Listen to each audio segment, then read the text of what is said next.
স্বপ্নের পদ্মা সেতুতে বসল 40তম স্প্যান, দৃশ্যমান 6 কিলোমিটার। এগিয়ে যাচ্ছে রোড ও রেল স্ল্যাবের কাজ।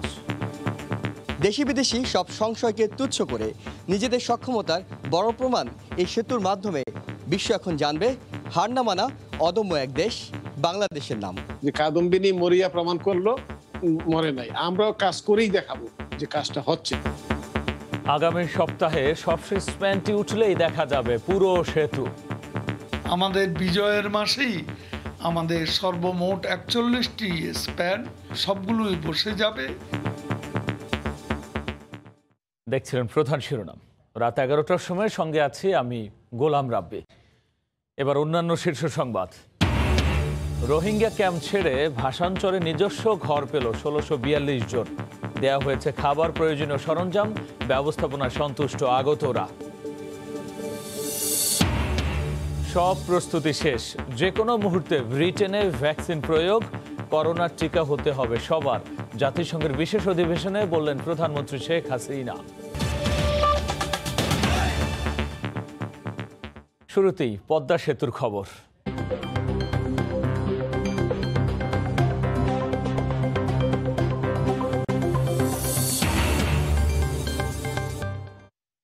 অপেক্ষা আর মাত্র একটি স্প্যানের, তারপরেই পুরোপুরি দেখা যাবে স্বপ্নের পদ্মা সেতু। আজ মাঝ নদীতে 40তম স্প্যান বসানোর পর দৃশ্যমান হলো 6 কিলোমিটার। সেতু কর্তৃপক্ষ বলছে এরপর গতি আনা হবে রোড ও রেল স্ল্যাব বসানোর কাজে। সাইফুল ইসলামের ছবিতে এহসান জুয়েলের রিপোর্ট। শীতের ভোরে মাত্র উকি দিচ্ছে সূর্য, তখনও নদীতে ঘন আস্তরণ মেলে আছে কুয়াশা। শুক্রবার ছুটির দিনের আমেজ কাটিয়ে একটু একটু করে তখন জাগছে পদ্মার দুই পারের মানুষ। গন্তব্য মাঝ নদীর 11 ও 12 নম্বর পিলার। খুব দূরে দৃষ্টি যায় না, তবু সামনের দিকে এগিয়ে চলা। চোখে পড়ে পদ্মা সেতুর 40তম স্প্যানটি। আগের দিন বৃহস্পতিবার পিলারের কাছে নিয়ে মাঝ নদীতে রেখে দেওয়া হয় স্প্যানবাহী ক্রেনটি। আশপাশের নৌযানগুলোর সঙ্গে কোনোরকম দুর্ঘটনা এড়াতে রাতভর ক্রেনটি পাহারা দেয় সেনাবাহিনীর সদস্যরা। সকাল 8টায় কাজ শুরু করার কথা হলেও কুয়াশার কারণে শুরু হয় 9:30টায়। কাজ এগিয়ে গেছে, সমান্তরালে পদ্মা সেতুর প্রকৌশলীদের বেড়েছে অভিজ্ঞতা, দক্ষ হয়েছে হাত। এতদিনে তাদের জানা হয়ে গেছে স্প্যান বসানোর দিনগুলোতে কী ধরনের জটিলতা থাকে, কি করে তা সমাধান করতে হয়। সর্বনিম্ন সময় মাত্র 1 ঘন্টায় তুলে দেওয়া সম্ভব 40তম স্প্যানটি। স্পিড বোটের সময় যায়, লঞ্চের সময় যায়, এই সময়টা আর কি গাড়িতে ডাইরেক্ট গেল গিয়া। পদ্মা সেতুর কাজ দ্রুত এগিয়েছে। পদ্মা সেতু হলে আমাদের খুব ভালো হবে। আমার সামনে সবকিছু হচ্ছে, দেখতে পাচ্ছি। আমার কাছে দেখতে অনেকটাই ভালো লাগছে। আর মাত্র একটি স্প্যান বাকি আছে, এরপরই স্বপ্নের পদ্মা সেতু পুরোপুরি দৃশ্যমান হবে।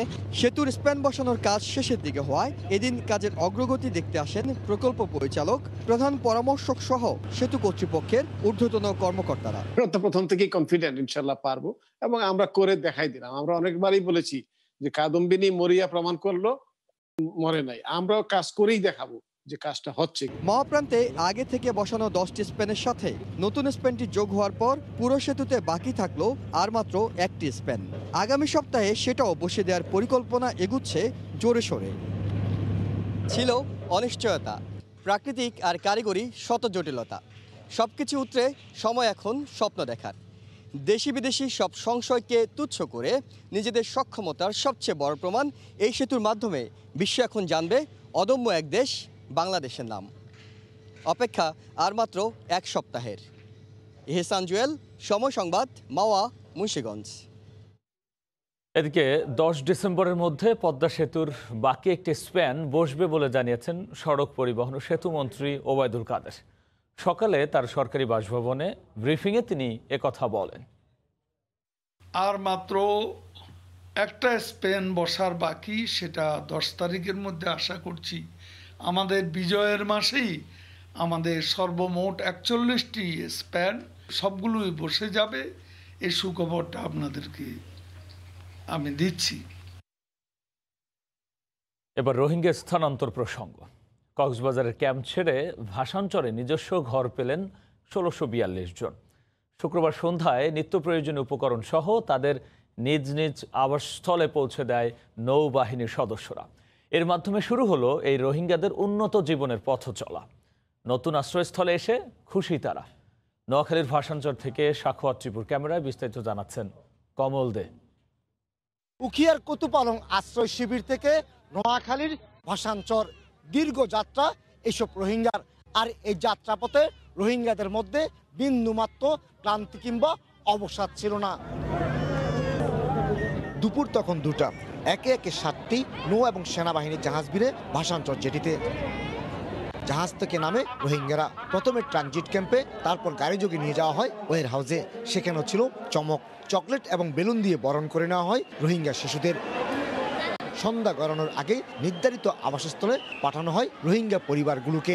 সবার মুখে কিন্তু হাসি, আজকে কিন্তু কোনো টেনশন নাই। আল্লাহর কাছে শুকরিয়া আদায় করার জন্য বলেছি।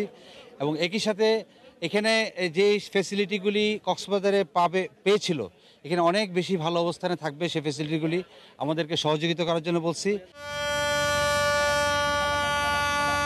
এর আগে সকালে চট্টগ্রামের বোট ক্লাব জেটি থেকে শুরু হয় রোহিঙ্গা বহরের ভাষাঞ্চর যাত্রা। একেবারে নতুন পথে নতুন আবাসে যাত্রা হলো রোহিঙ্গাদের। চোখে মুখে ছিল নতুন কিছুর স্বপ্ন, বরং নতুন জায়গায় উন্নত জীবনের আশা। রোহিঙ্গাদের যাত্রাপথ নির্বিঘ্ন করতে নৌবাহিনী ছিল ব্যাপক নিরাপত্তা ব্যবস্থা। মাননীয় প্রধানমন্ত্রী আরারে ঘোষণা করিল যারা নিজের দায়িত্ব এত আরা খুশি হয়ে যায়। ভালো এর তারপর আর একটা বিভিন্ন ধরনের সমস্যা দেখি দিয়ে আনালাই, তারপরে আর নিজস্ব হয়েছে কি বাসন সরম মাঝে আর নিরাপত্তা লাই আর বাসন সরম মাঝে বসবাস বাসনসর দিয়া হদিবা জারি করে আর একখানা শান্তি করে কি তাকে বললাই। ভাষাঞ্চলে রোহিঙ্গাদের থাকার উপযোগী আবাসস্থল তৈরির পাশাপাশি অন্যান্য সুযোগ সুবিধা নিশ্চিতে কাজ করছে নৌবাহিনী। রোহিঙ্গাদের স্বাবলম্বী হিসেবে গড়ে তুলতে নেওয়া হয়েছে সব ব্যবস্থায়। পরিবেশটা অনেক ভালো, থাকার ব্যবস্থা ভালো, মাছ চাষ করতে পারবে। আর নিজেরা আর স্কুল কলেজ অন্য ফ্যাসিলিটিস তো আছে, মসজিদের ব্যবস্থা আছে।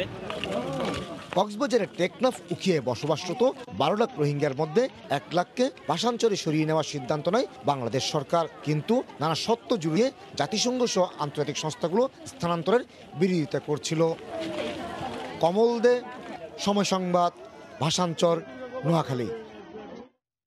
এদিকে রোহিঙ্গাদের ভাষাঞ্চর স্থানান্তরকে সরকারের অভূতপূর্ব সাফল্য বলে মনে করছেন নিরাপত্তা বিশ্লেষকরা।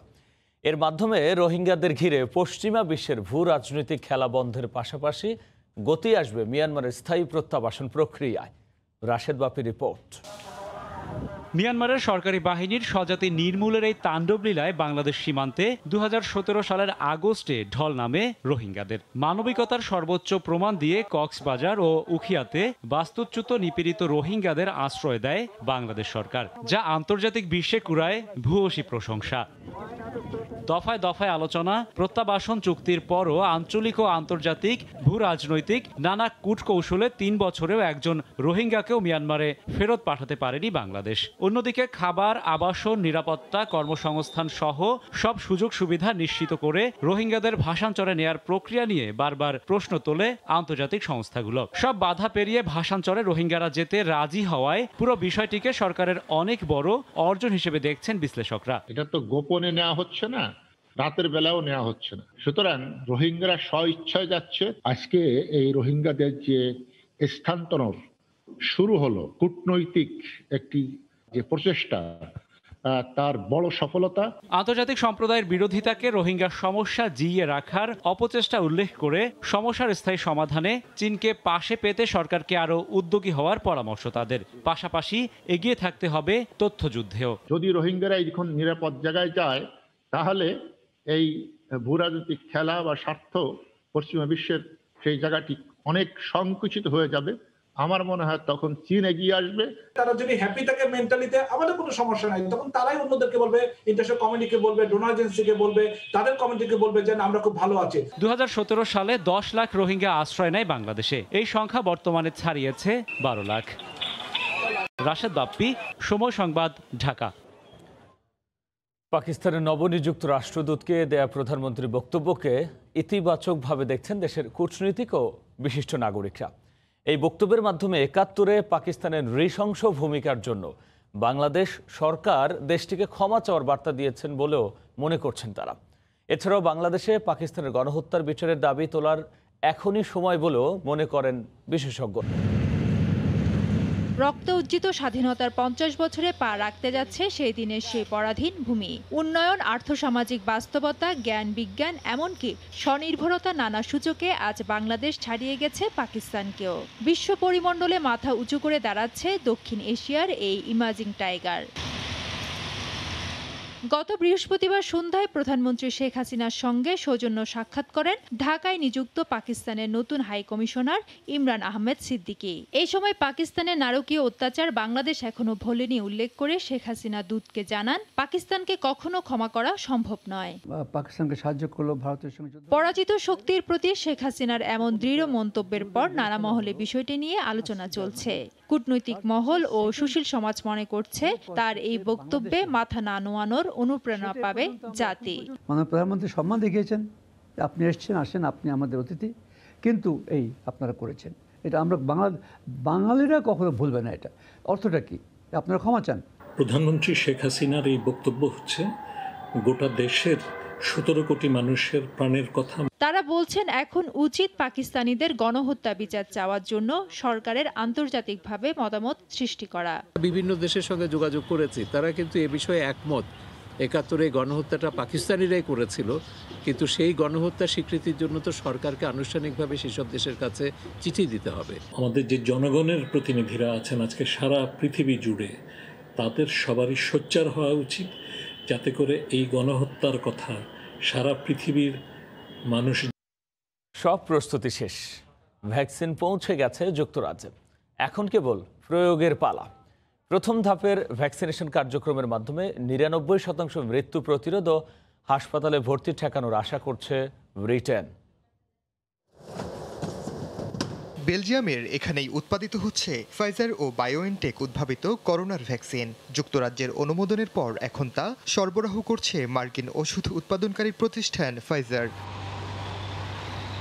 এরই মধ্যে 4 কোটি ডোজ ভ্যাকসিন পৌঁছে গেছে যুক্তরাজ্যে। তবে নিরাপত্তার স্বার্থে ভ্যাকসিন মজুদের স্থান প্রকাশ করা হয়নি। যুক্তরাজ্যের কেন্দ্রস্থলে এই ভ্যাকসিন রাখা হয়েছে, এখান থেকেই হাসপাতালগুলোতে ভ্যাকসিন বিতরণ করা হচ্ছে। প্রথম ধাপে 4 কোটি ডোজ দেয়া হবে 2 কোটি মানুষকে। ইংল্যান্ডের উপপ্রধান স্বাস্থ্য কর্মকর্তা জানিয়েছেন, প্রথম পর্যায়ের এই ভ্যাকসিন দিয়ে 99% পর্যন্ত মৃত্যু প্রতিরোধ করা সম্ভব, ঠেকানো যাবে হাসপাতালে ভর্তিও। বৃদ্ধাশ্রমে থাকা বয়স্ক ও তাদের সেবকরা সবার আগে এই ভ্যাকসিন পাবেন। এরপরই পাবেন 80 বছরের বেশি বয়সীরা ও সামনের সারির স্বাস্থ্য ও সেবা কর্মীরা, 75 বছরের বেশি বয়সীরা, 70 বছরের বেশি বয়সীরা এবং একই সঙ্গে মুমূর্ষরা থাকবেন এই তালিকায়। এরপর অগ্রাধিকার দেয়া হবে ক্রমান্বয়ে 60, 55 ও 50 বছরের বেশি বয়সীদের। 16 থেকে 64 বছর বয়সীদের মধ্যে যাদের অবস্থা গুরুতর, তারাও অগ্রাধিকার ভিত্তিতে পাবেন এই ভ্যাকসিন। করোনা থেকে পূর্ণ প্রতিরোধ ক্ষমতা অর্জনে লাগবে 2টি ডোজ। প্রথম ডোজ নেয়ার পর 12 দিন পর রোগ প্রতিরোধ গড়তে শুরু করবে ফাইজার বায়োএনটেকের ভ্যাকসিন। 21তম দিনে নিতে হবে দ্বিতীয় ডোজ। 28তম দিনে পূর্ণ রোগ প্রতিরোধ ক্ষমতা অর্জন করতে সক্ষম হবেন ভ্যাকসিন গ্রহণকারী। এদিকে শনিবার থেকে স্পুটনিক 5-এর ভ্যাকসিনেশন কার্যক্রম শুরু করার কথা জানিয়েছে রাশিয়া। ওমর ইনান, সময় সংবাদ। চলতি মাসে ভারতেও করোনা ভ্যাকসিনের অনুমোদন দেয়া হবে বলে জানিয়েছেন প্রধানমন্ত্রী নরেন্দ্র মোদী। বিশ্বের যে কোনো দেশের তুলনায় তার দেশ বন্টন সক্ষমতায় এগিয়ে বলেও দাবি করেন ভারতীয় প্রধানমন্ত্রী। বিশেষজ্ঞরা বলছেন, দেশটিতে চূড়ান্ত ট্রায়ালে থাকা 3টি ভ্যাকসিনের একটি যে কোনো মুহূর্তেই প্রয়োগ শুরু করতে পারে। কলকাতা থেকে সুব্রত আচার্যের রিপোর্ট। ব্রিটেন ও রাশিয়ায় যখন করোনার ভ্যাকসিন প্রয়োগ শুরু হচ্ছে, ঠিক সে সময় ভারতের প্রধানমন্ত্রী নরেন্দ্র মোদী দিলেন নতুন আরেকটি সুখবর। শুক্রবার বিভিন্ন রাজ্যের প্রতিনিধি ও রাজনৈতিক নেতাদের সঙ্গে সর্বদলীয় বৈঠকের পর বক্তব্যে প্রধানমন্ত্রী বলেন, কয়েক সপ্তাহের মধ্যেই কোভিড টিকা প্রস্তুত হয়ে যাবে, শুরু হবে প্রয়োগের কর্মসূচিও। कोरोना की वैक्सीन के लिए बहुत ज्यादा इंतजार नहीं करना पड़ेगा। माना जा रहा है कि अगले कुछ हफ्तों में कोरोना की वैक्सीन तैयार हो जाएगी। पूरी दुनिया की नजर भारत पर भी है। ভারতে অন্তত 8টি টিকা ট্রায়ালের বিভিন্ন পর্যায়ে রয়েছে, যার মধ্যে চূড়ান্ত পর্যায়ে বলা যায় 3টিকে। অক্সফোর্ড অ্যাস্ট্রাজেনিকার ভ্যাকসিন তৈরি হচ্ছে সেরাম ইনস্টিটিউটে, আর রুশ স্পুটনিক 5-এর ট্রায়ালও চলমান। তাছাড়া ভারতের নিজস্ব কোভ্যাক্সিনের চূড়ান্ত ট্রায়াল শুরু হয় গেল বুধবার থেকে। আশা করা হচ্ছে এই 3টি থেকেই একটি অনুমোদন পাবে আগামী কয়েকদিনের মধ্যে। স্বাস্থ্য বিভাগের কর্মী ও গুরুতর অসুস্থ বয়স্ক ব্যক্তিরা প্রথমে এই টিকা পাবেন। তবুও এ বিষয়টি নিয়ে রাজ্যগুলোর সঙ্গে আলোচনা হবে, আর টিকার মূল্য নিয়েও শেষ পর্যায়ের আলোচনা চলমান। সুব্রত আচার্য, সময় সংবাদ, পশ্চিমবঙ্গ, ভারত। প্রধানমন্ত্রী শেখ হাসিনা বলেছেন, করোনার টিকা হতে হবে সবার। এজন্য ভ্যাকসিনের সহজলভ্যতা নিশ্চিতের আহ্বান জানিয়েছেন তিনি। জাতিসংঘের সাধারণ পরিষদের বিশেষ অধিবেশনে ভার্চুয়ালি যুক্ত হন প্রধানমন্ত্রী। এ সময় মহামারী মোকাবেলায় 3 দফা দাবি উত্থাপন করেন প্রধানমন্ত্রী Sheikh Hasina. The COVID-19 pandemic has devastated the health systems and economies across the world. We need to ensure universal, equitable, timely and affordable access to quality vaccines. Secondly, the world must treat the COVID-19 vaccine as a global public good. Thirdly, the challenges faced by the developing countries in the context of COVID-19, including financial assistance, should be specifically recognized. স্বাস্থ্য অধিদপ্তর জানিয়েছে, আজ দুপুর পর্যন্ত সবশেষ 24 ঘন্টায় দেশে করোনায় মারা গেছেন 24 জন। এ নিয়ে দেশে মৃতের সংখ্যা বেড়ে দাঁড়ালো 6,772 জন। এছাড়াও শনাক্ত হয়েছেন 2,252 জন।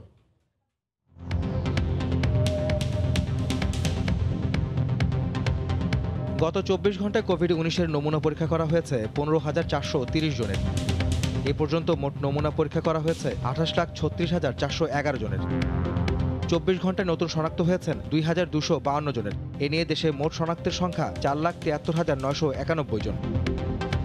24 ঘন্টায় মারা গেছেন 24 জন। এ পর্যন্ত করোনায় আক্রান্ত হয়ে মারা গেলেন 6,772 জন। করোনা থেকে 24 ঘন্টায় সুস্থ হয়েছেন 2,572 জন। এ পর্যন্ত সুস্থ হয়েছেন 3,90,951 জন। অবৈধ মুঠোফোন শনাক্ত ও বন্ধে নেয়া ন্যাশনাল ইকুইপমেন্ট আইডেন্টিটি রেজিস্ট্রার প্রকল্প বাস্তবায়নে বিতর্কিত প্রতিষ্ঠানকে সহযোগী হিসেবে যুক্ত করেছে মূল প্রতিষ্ঠান সিনেসিস আইটি লিমিটেড। বিতর্কিত ওই প্রতিষ্ঠানের বিরুদ্ধে অতীতে জালিয়াতি করে প্রকল্পের অর্থ হাতিয়ে নেয়ার অভিযোগ রয়েছে। স্পর্শকাতর প্রকল্পে বিতর্কিত প্রতিষ্ঠান যুক্ত হওয়ায় নিয়ন্ত্রক সংস্থাকে সতর্ক থাকার পরামর্শ দিয়েছেন প্রযুক্তিবিদরা। যদিও কোনো অনিয়ম করলে ছাড় দেয়া হবে না বলে হুঁশিয়ার দিয়েছে বিটিআরসি। শুভ খানের রিপোর্ট। নানা চড়াই উতরাই পেরিয়ে অবশেষে চলতি বছরের 25 নভেম্বর অবৈধ মুঠোফোন শনাক্ত ও বন্ধে সিনেসিস আইটি লিমিটেডের সাথে চুক্তি করে বিটিআরসি। প্রকল্প বাস্তবায়নে প্রয়োজনীয় যন্ত্রাংশ ও কারিগরি সেবা দিতে র্যাডিসন ডিজিটাল টেকনোলজিস ও কম্পিউটার ওয়ার্ল্ড নামের আরও 2টি প্রতিষ্ঠানকে যুক্ত করেছে সিনেসিস আইটি। 3টা কোম্পানির মিলে একটা টিম গঠন করে কাজ করে তার সফটওয়্যারটা অলরেডি আমরা অনেক দূর ডেভেলপ করেছি এবং বাকি কাজটা সম্পন্ন করবে। এবং হার্ডওয়্যার পার্টটা সেহেতু ইন্টারন্যাশনাল পার্ট, সেখান থেকে সেগুলো এলসি করে এনে জাস্ট আমরা এখানে ইনস্টল করব। 30 কোটি টাকার এই প্রকল্পে র্যাডিসন ডিজিটাল টেকনোলজিসকে সম্পৃক্ত করায় প্রশ্ন উঠেছে। 2018 সালে র্যাডিসন ডিজিটাল টেকনোলজিস লিমিটেডের বিরুদ্ধে তথ্য প্রযুক্তি বিভাগের লার্নিং অ্যান্ড আর্নিং ডেভেলপমেন্ট প্রকল্পে ব্যাপক অনিয়ম ও জালিয়াতির প্রমাণ পায় সময় সংবাদ। প্রকল্পের শর্ত ভঙ্গ করে একই প্রশিক্ষণার্থী ভিন্ন ভিন্ন ব্যাচে দেখানো হয়, এমনকি প্রশিক্ষণার্থীদের আয়ের প্রকৃত তথ্য গোপন করে অর্থ হাতিয়ে নেওয়ার প্রমাণ মেলে। ফলে গ্রাহকদের তথ্যের নিরাপত্তা নিশ্চিতে বিতর্কিত এই প্রতিষ্ঠান কতটা সক্ষম হবে তা নিয়ে সংশয়ে প্রযুক্তিবিদরা। এখানে অনেক ডাটা বিষয় আছে, যে ডাটাগুলো আসলে চুরি হয়ে গেলে কিংবা ডাটাগুলো ফাঁস হয়ে গেলেও ক্ষতিগ্রস্ত হতে পারে। এত বড় একটা সেনসিটিভ প্রজেক্টে কতটা সৎভাবে কাজ করবে সেটা নিয়ে কিন্তু সন্দেহ রয়ে গেছে। যদিও বিটিআরসি বলছে অনিয়ম করে পার পাওয়ার কোনো সুযোগ নেই। সরকারকে মাল দরিয়া আমরা ঢালি, আমরা কিন্তু দরিয়া ঢালি না। কোনোভাবেই বিটিআরসি কাজের মান, কাজের সময় এবং কাজের রেট কোনো কম্প্রোমাইজ করবে না। অন্য বাংলাদেশ আর বিটিআরসি একরকম না। অবৈধ পথে দেশে মুঠোফোন আসায় বছরে প্রায় 4,000 কোটি টাকার রাজস্ব বঞ্চিত হচ্ছে সরকার। শুভ খান, সময় সংবাদ, ঢাকা।